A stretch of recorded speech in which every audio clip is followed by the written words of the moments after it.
Let's begin the next session. Next speaker is Gadadhar Mishra from IISc. Right. The title of his talk is Contractive Operators and Curvature Inequalities.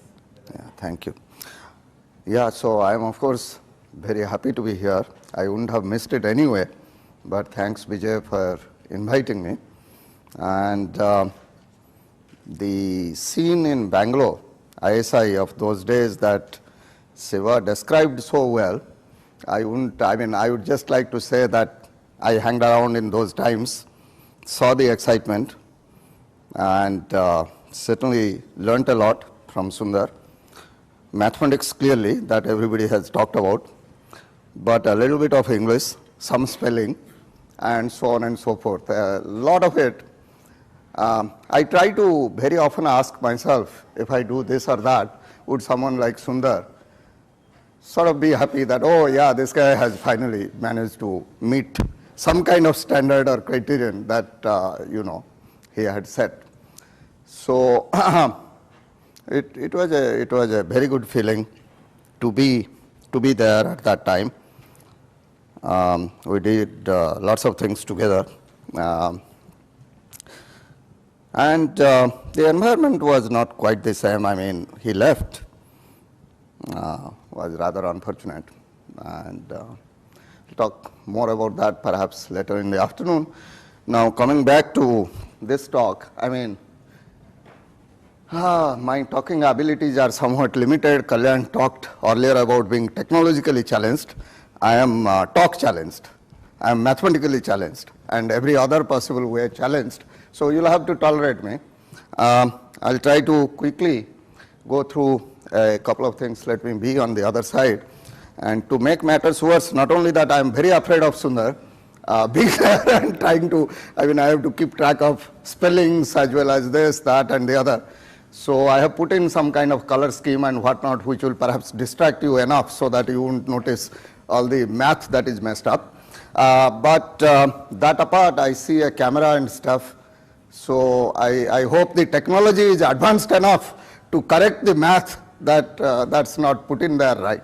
So anyway, we begin with some very simple ideas, which actually goes back to the days when I was doing my PhD. There were some problems there that were left unresolved, and I'm going to report what we have been able to do 30 odd years from those days. So we begin with a holomorphic map, to begin with only on a unit disk, one-dimensional situation for now, but I'll tell you what one can do in the multivariate case later on. So this is just a holomorphic Hilbert space valued function, and that's what I mean by being holomorphic. The map gamma omega inner product zeta is actually holomorphic as a scalar valued function for all vectors zeta in the Hilbert space H. For the kind of Hilbert spaces that I am talking about, this again is something that I must emphasize, that the derivative of such a Hilbert space valued holomorphic function often lies in the Hilbert space itself, thought of as a linear map. So gamma prime of omega is really a map from C to H, and I can identify that as a vector in H. It lies. You might have to make some assumptions about this Hilbert space H. I am typically assuming the Hilbert space H itself is a Hilbert space of holomorphic functions. So I have this two-dimensional vector space, if you like, vector subspace inside the Hilbert space H, and one wonders what can you do with just this very simple two-dimensional vector space. One is given by gamma omega, the other is gamma prime omega. Of course, it's a two-dimensional space, but it is a parametrized family of two-dimensional spaces. So, one of the very amusing things here is that when you are given two vectors, of course, there is no natural way in which you can order two vectors. You cannot say which one is the first vector, which one is the second vector, but we introduce an order by simply saying that we are not going to look at two vectors, but we are going to look at these two vectors along with a nilpotent matrix or nilpotent transformation. So the nilpotent transformation, of course, is defined simply by saying gamma prime omega goes to gamma omega, and then that goes to 0, and which to me actually defines an order. It says that the Gamma prime omega is the first vector, gamma omega is the next one. The next simple task is to orthonormalize these two vectors, obtain a matrix representation for the nilpotent guy. Huh? Well, okay. First, the order is there. Huh? Yeah. So that's true. But what I mean is whether you go from top to bottom or bottom to top is up to you to decide. I mean, it's the order.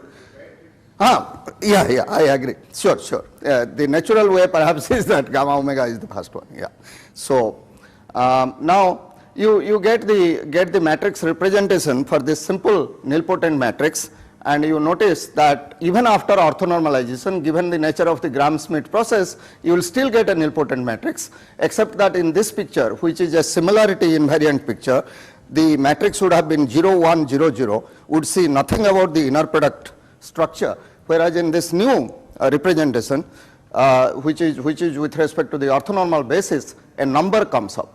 Now, although I say a number, as I said, as long as omega is fixed, you are looking at a two-dimensional space, but you can vary omega. So this number is either a number if you are thinking of omega as a fixed point in the disk, or it is a function.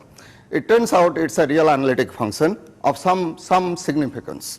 So let's see.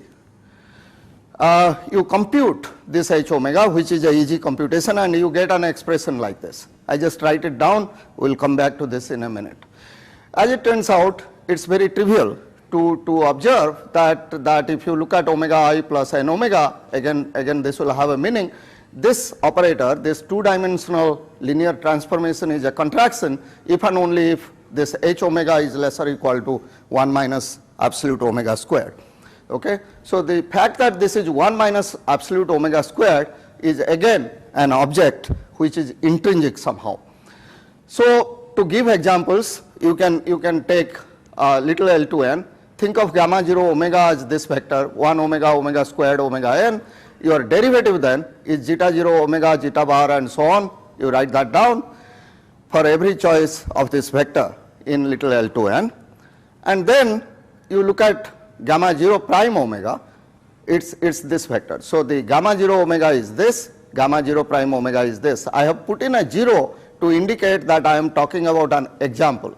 But this is of course a very special example, as you will see in a minute, and in this special example you can compute the h0. It will turn out that this h0 is 1 minus absolute omega squared, making the norm actually equal to 1.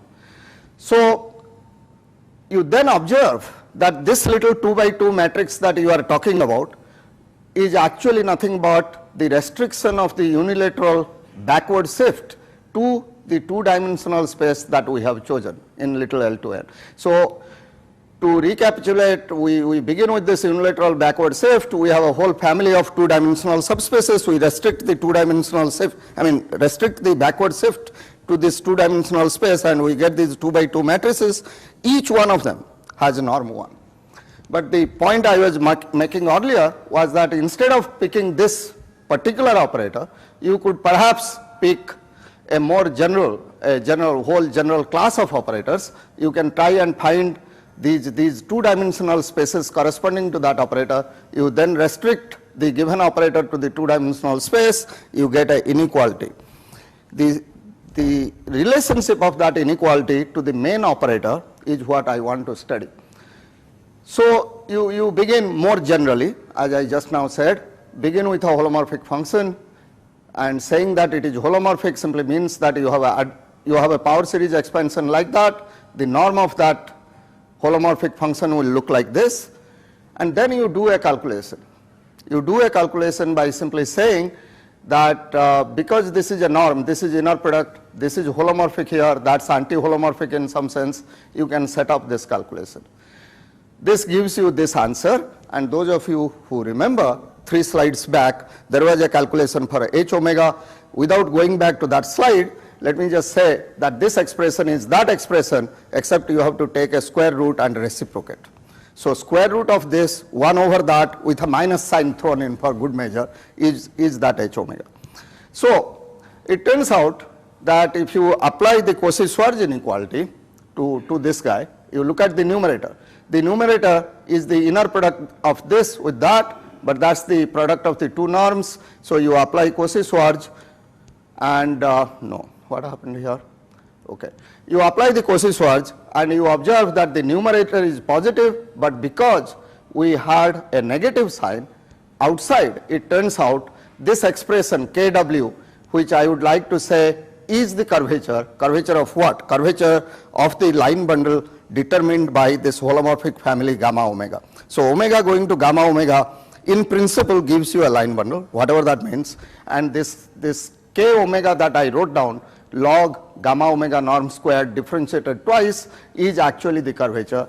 The simple Cauchy-Schwarz inequality tells you that in our setup, in the context where we are talking about these things, the curvature happens to be negative.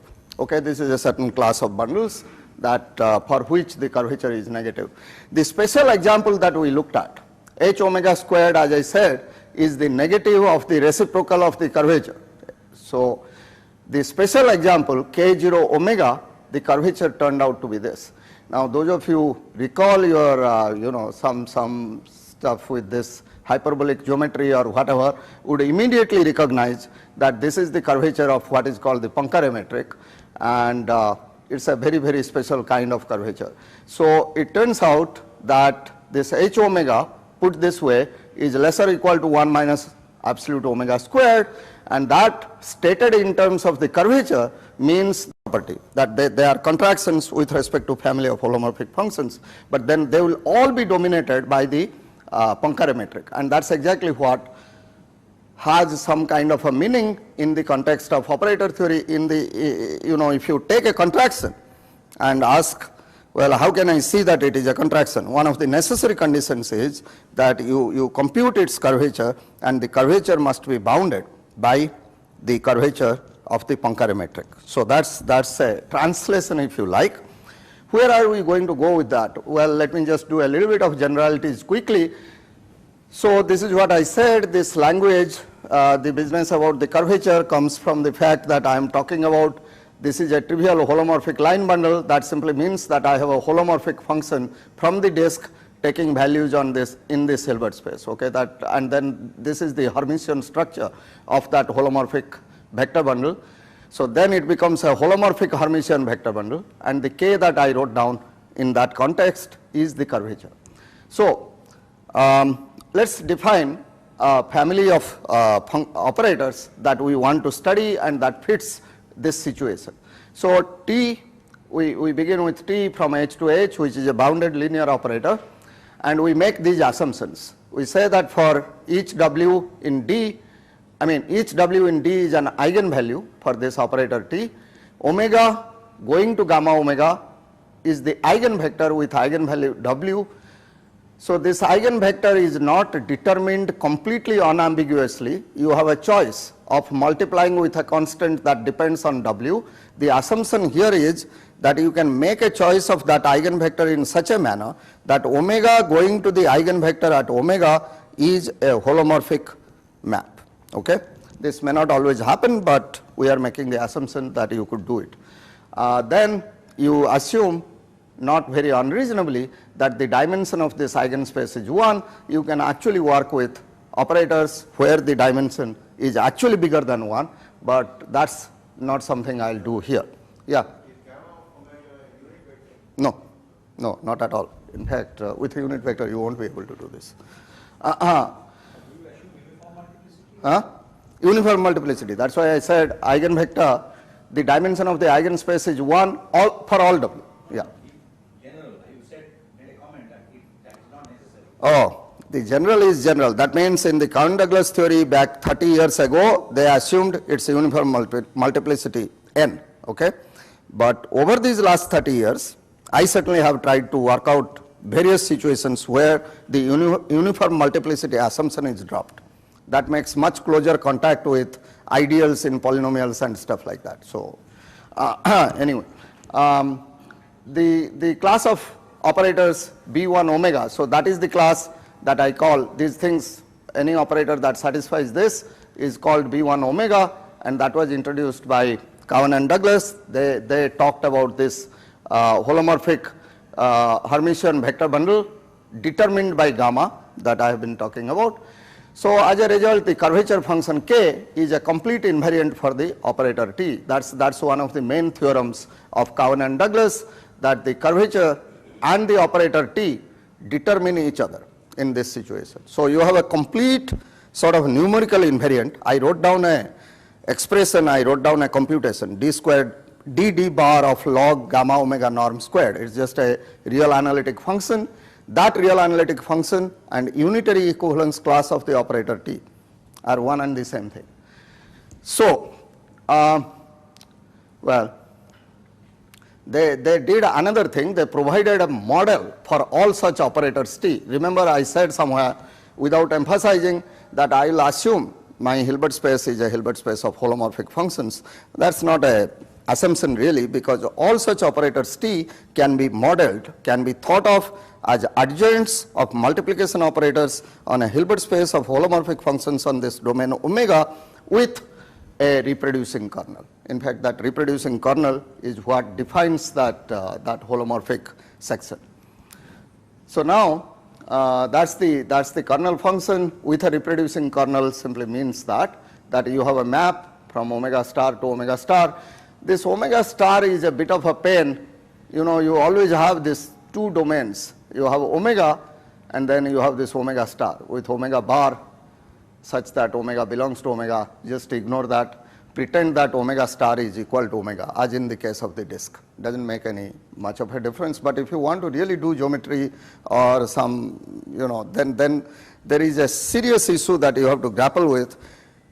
Holomorphic category versus anti-holomorphic category. Here what happens is both categories get mixed up and then you get confused enough that you can't work with either of them. Then you go to the C infinity category, work there and then push things down. But that's kind of, okay. So saying that it is a reproducing kernel, of course, really means that this function of two variables that you have, you plug in all these points w1 through wn, an arbitrary set of points, and you demand that that's a positive definite object. That's what it means to say that it's a positive definite kernel. Then you say that you have a reproducing property, which means that f inner product with k dot w. Remember, for each fixed w, this is f, I mean this k dot w for each fixed w is actually an element in the Hilbert space. So this inner product is well defined in the Hilbert space itself, and it turns out that it gives f evaluated at w. By that I mean this is the definition of a reproducing kernel. Okay, that's a demand we make. Then the reproducing property of k ensures that if you are looking at the adjoint of the multiplication operator, you will get this k dot w to be an eigenvector with eigenvalue w bar. Please notice the w versus the w bar. That's why the omega star versus omega. And so if you now write down gamma omega, by definition is k dot omega, then it will be a holomorphic section or a holomorphic map into the Hilbert space. But since this is anti-holomorphic in omega, it will be a holomorphic map not on omega but omega star. Okay. So that's the situation. So if you like, what I am talking about is a class of operators which are simply the adjoint of the multiplication operator on a Hilbert space of holomorphic functions defined on some domain omega, possessing a reproducing kernel k. That's the class of operators that I am talking about. The equivalent way of saying that in the language of complex geometry would be simply to say, rather than looking at an arbitrary holomorphic Hermitian vector bundle, you are talking about those holomorphic Hermitian vector bundles which are curves in the Grassmannian of rank 1 on some Hilbert space H. Okay, so it's a pullback. You are not looking at all possible. All right. Now to proceed, we observe. So where did that nilpotent and such things come from? So for any operator T in this class, observe that by assumption we have T minus omega I times this gamma omega. This is after all the eigenvector with eigenvalue w, so that's 0. But with continuity and everything else which I don't understand very well, apparently you can differentiate such a expression, and if you differentiate you will get T gamma prime omega equal to gamma omega plus omega gamma prime omega. Okay, so assume that this is holomorphic. or if you are in the anti-holomorphic category, if you want to be whatever, then you differentiate with respect to d bar, doesn't matter. So T gamma prime omega will be this. So if you now restrict this guy T minus omega I to the two-dimensional space spanned by gamma prime omega and gamma omega, then you get a nilpotent operator. So every operator T in this class goes with or somehow has, you know, a nilpotent operator for each omega associated with it. Okay, so NT omega is nothing but this T minus omega restricted to gamma omega. So earlier I talked about H omega and the curvature omega. So now by HT and KT, of course I mean the corresponding objects that now are coming out of a particular operator T that I have taken. This T is the T in the Cowan-Douglas class. So the backward shift is one such example again. We have said this before, but just to emphasize, the backward shift operator acting on this space, for which I told you what is the gamma prime, but you easily verify that they satisfy the properties A, B, C that was listed, and the corresponding curvature of course is K0 omega times K0 omega is this object. Okay. So what we have said so far can be put into the in this proposition that if T is a contraction in B1 of D, then the curvature of that operator is bounded by the curvature of the backward shift.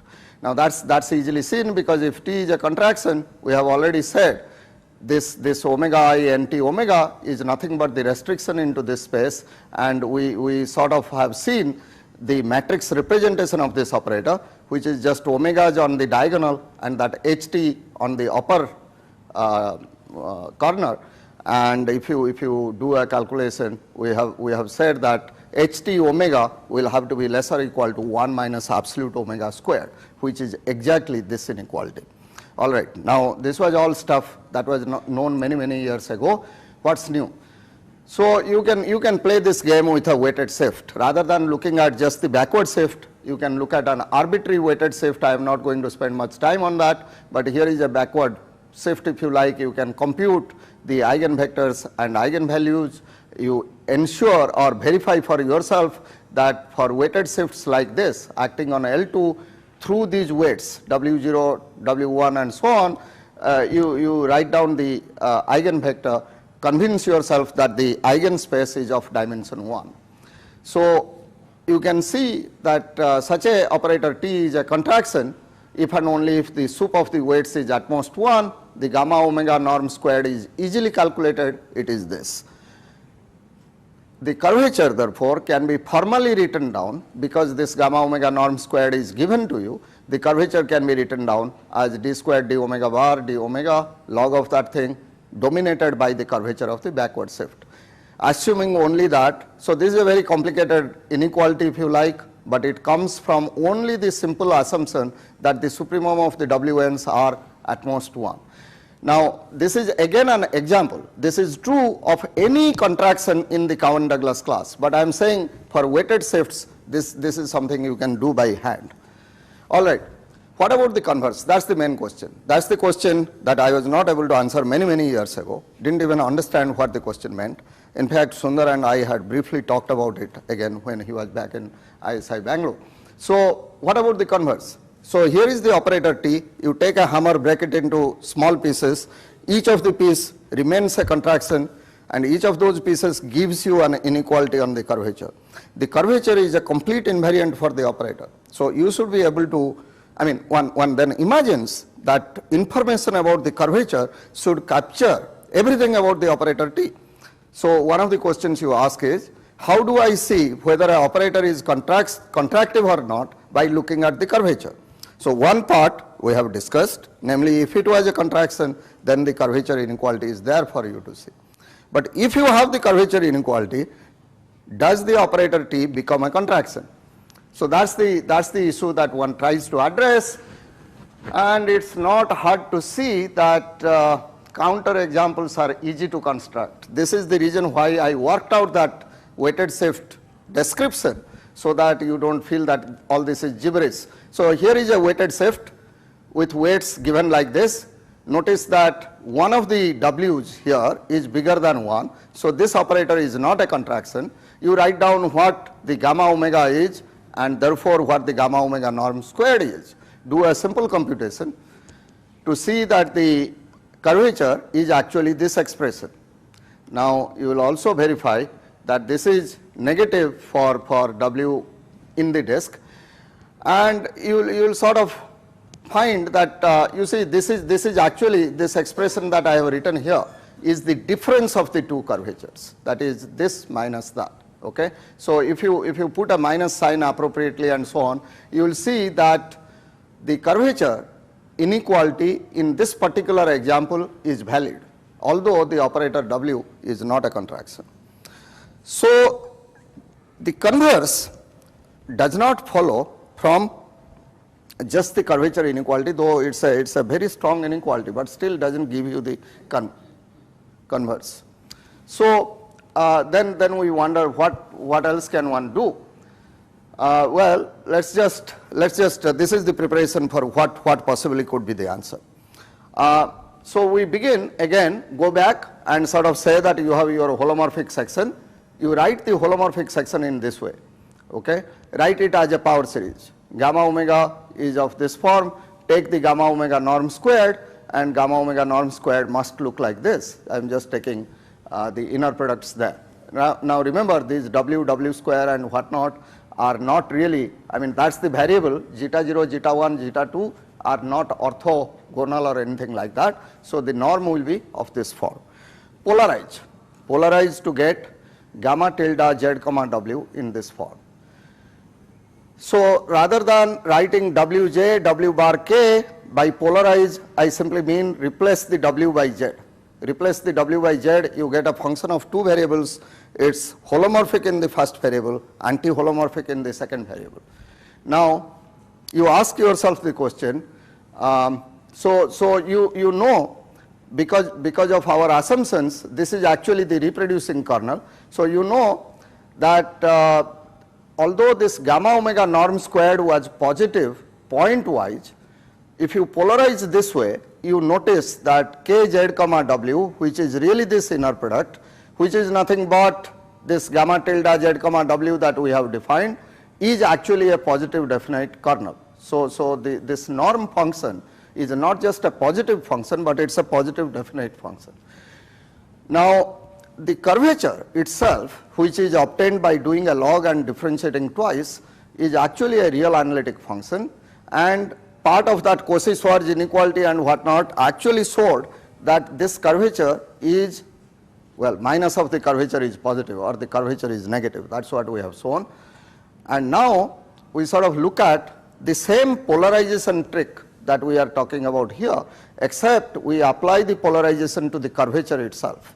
So rather than looking at this real analytic function as a function of w and w bar, we think of it as a function of z and w, think of it as a function which is holomorphic in z and anti-holomorphic in w. Now remember, we have said that we are looking at a class of vector bundles whose curvature is negative. Now I am going to ask. You have to make any cut or anything? No, nothing. I am sort of doing simply connected. Some small neighborhood is always enough. So this is the main new ingredient now. I am going to ask, is it actually positive definite? After making it, after polarizing, do I have a curvature that is not only negative, but negative definite, if you like, or with the minus sign, positive or positive definite. Stronger requirement is what one is talking about. So here is again another simple calculation. You start with any positive definite kernel on the unit disk, do the log, combine coefficients and whatnot, compute the curvature, and you find that if you make a particular choice of a kernel function, in this particular case it is 1 zw bar, 1/4 and so on, rest of them are again 1s, okay. This is a particular kernel. You look at its tth power, again combine coefficients, this that, you can write down what this kt z comma w means. Now it turns out that if you look at t less than half, okay, then what will happen is that this kt z comma w is not going to be positive definite.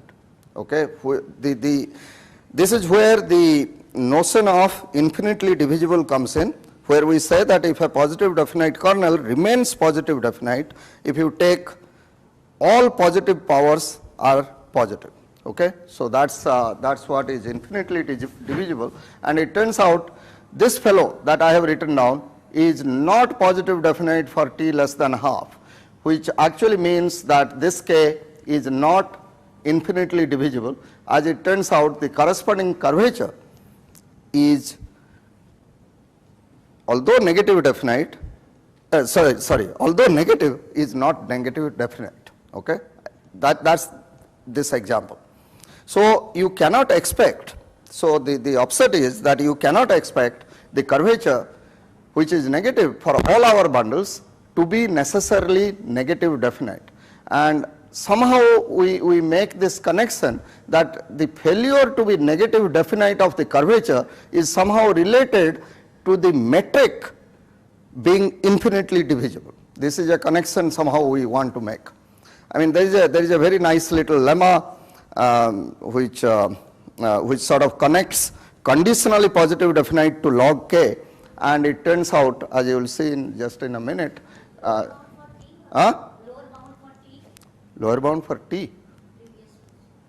No, t is always assumed to be positive. When I say this, I mean t is positive. Yeah. So you know, we ask that if we assume our kernel was actually infinitely divisible rather than just being a positive metric for a bundle, if we assume that it is actually infinitely divisible, that is, it is not only a positive definite kernel but all its powers are positive definite as well, then is it necessary and sufficient that the corresponding curvature, now remember curvature is a real analytic function, so you can only talk about its being positive or negative, you cannot talk about positive definiteness, but you polarize the curvature, which is a real analytic function, to obtain this analytic and anti-analytic or holomorphic and anti-holomorphic function, and then ask, can I make the curvature to be actually negative definite? Okay, that's the answer is yes.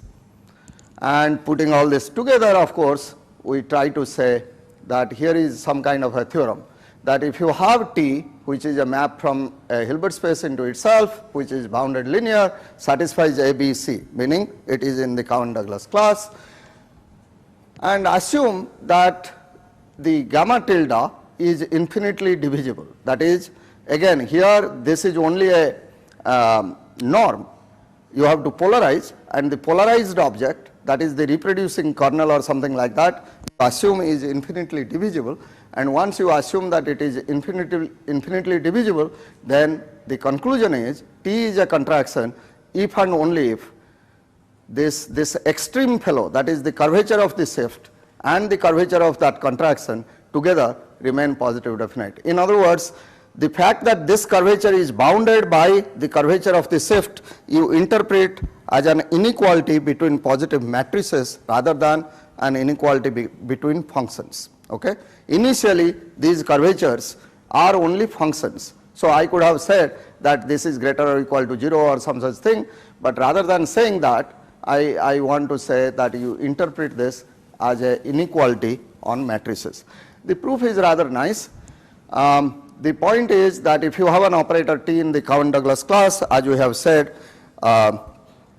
they are multiplication operators on a reproducing kernel Hilbert space, and therefore the contractivity of such an operator T is nothing but this factorization, that the object, so suppose you have an operator T in the Cohen-Douglas class, it comes with a kernel K, and if it turns out that K0, which is supposed to be this product 1 minus W bar Z times Kz comma W, is positive definite. So K of course is always positive definite, but this product you demand is positive definite. This being positive definite means that T is a contraction. Okay? But now we make the assumption that K is infinitely divisible. If k is infinitely divisible, it turns out k0 is also infinitely divisible. That's easy to see.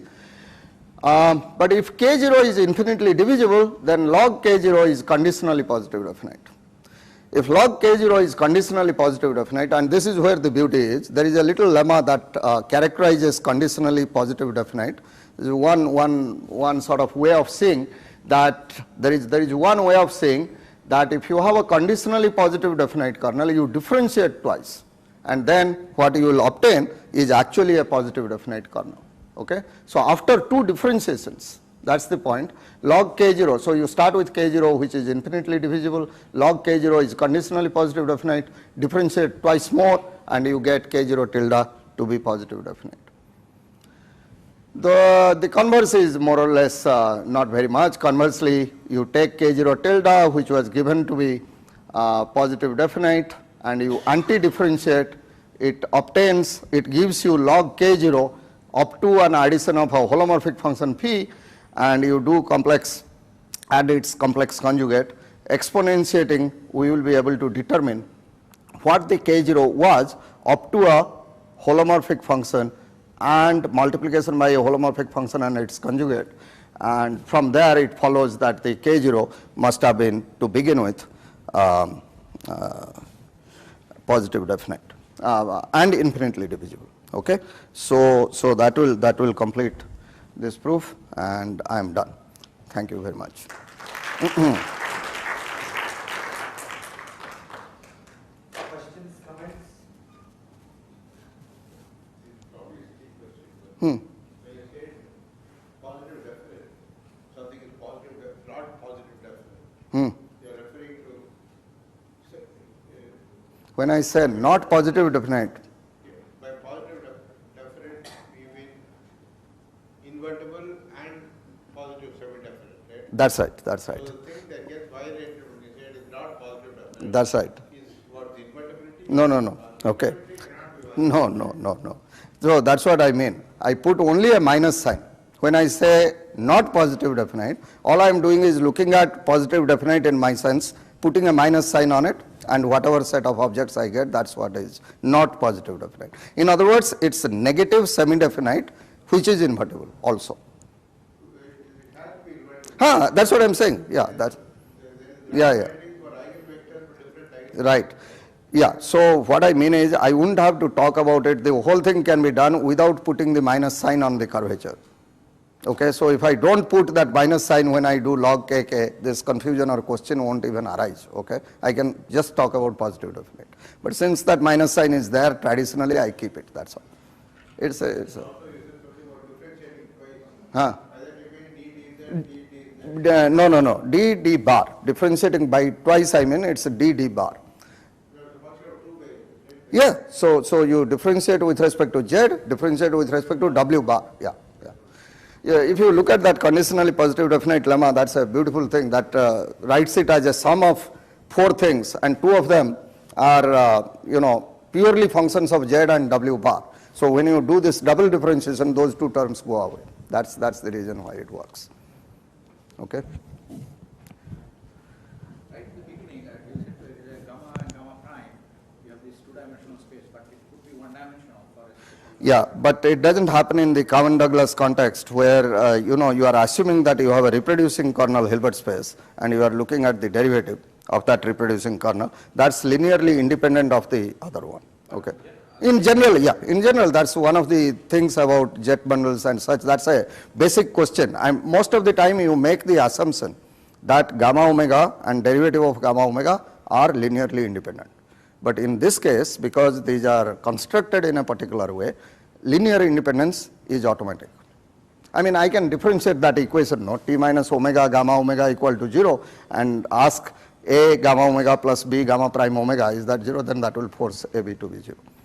Are there results when they have infinite multiplicity instead of multiplicity 1? There is. Actually, yeah. One thing is what I talked about here is, of course, does not address the question of multivariate setting, and there things are much more complicated, but we can handle it. I mean, but infinite multiplicity, was not addressed by Courtot and Salinas, not addressed by Cowan and Douglas, but following them 3 or 4 years later, Courtot and Salinas tried to redo the whole thing, and in the Courtot-Salinas picture, the infinite multiplicity is part of the story right from the beginning. Okay, so that's there. But infinite but uniform. Infinite but uniform, that's correct. So that's where what has happened in modern times is, that's complex geometry. But if you drop the uniformity assumption, you go into algebraic geometry.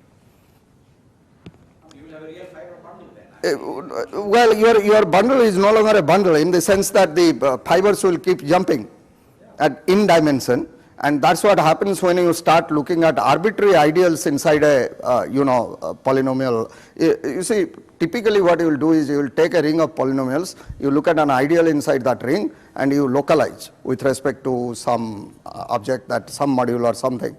So when you localize, what will happen is those localization dimensions thought of as modules, their dimension will keep jumping from one place to another, whereas in the case of the vector bundle, the way to describe it is something pre-modules or something. There is a 1-1 correspondence. That freeness is what will get affected when you don't assume uniformity. So Any other question? So let's thank Gadadhar once again.